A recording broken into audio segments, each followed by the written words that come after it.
নিজের আবেগ অনুভূতি ভালো লাগার বিষয়গুলো ভক্তদের সঙ্গে শেয়ার করে সামাজিক যোগাযোগ মাধ্যমে সব সময় বেশ সক্রিয় পরিমণি। বিভিন্ন সময়ে নিজের ও পরিবার সহ চারপাশের নানা বিষয় নিয়ে কথা বলেন তিনি। কখনো কখনো ক্ষোভ প্রকাশ করতেও দেখা যায় নায়িকাকে।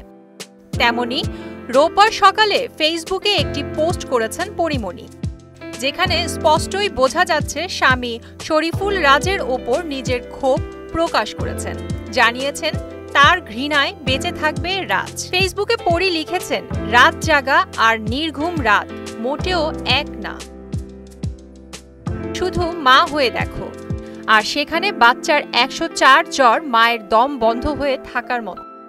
রাত জেগে নেটফ্লিক্স, বন্ধু, পার্টি, আড্ডা, লং ড্রাইভ অথবা র্যান্ডম ফেসবুক স্ক্রলে লেপ্টে থাকা সবই উপভোগ্য। শুধু বিষাদ লাগে এই বাধ্য হয়ে থাকা দায়িত্বের বেড়াজাল, তাই না? সুদবিহীন ব্যাংকিং এ আত্মশুদ্ধির পথ এনআরবিসি ব্যাংকের ইসলামিক ব্যাংকিং আল আমিন। একবার ভাবো তো, দিনের শুরু থেকে শেষ অবধি কি কি করে একজন মা। তুমি ভাবতেও পারবা না। যারা বাবা হয় তারা সব জানে। পরীর বাচ্চাদের এমন সো কল্ড বাপের মোটেও দরকার নেই। আমার বাচ্চাদের কাছে ওদের মা বাপ সব আমি একাই, কারণ ওরা এটাই বুঝে বড় হচ্ছে। আমি সব মাফ করলেও আজীবন আমার এই ঘেন্নায় তোমাকে বাঁচতে হবে, মরে গেলে তো বেঁচেই যেতা। উল্লেখ্য, 2021 সালের 17 অক্টোবর গোপনে বিয়ে করেন পরিমণি ও শরীফুল রাজ।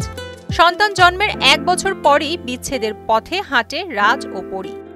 তখন থেকে ছেলের সকল দেখভালের দায়িত্ব নিজ হাতে তুলে নেন তিনি। প্রিয়াঙ্কা নিতু, মোহনা ডিজিটাল।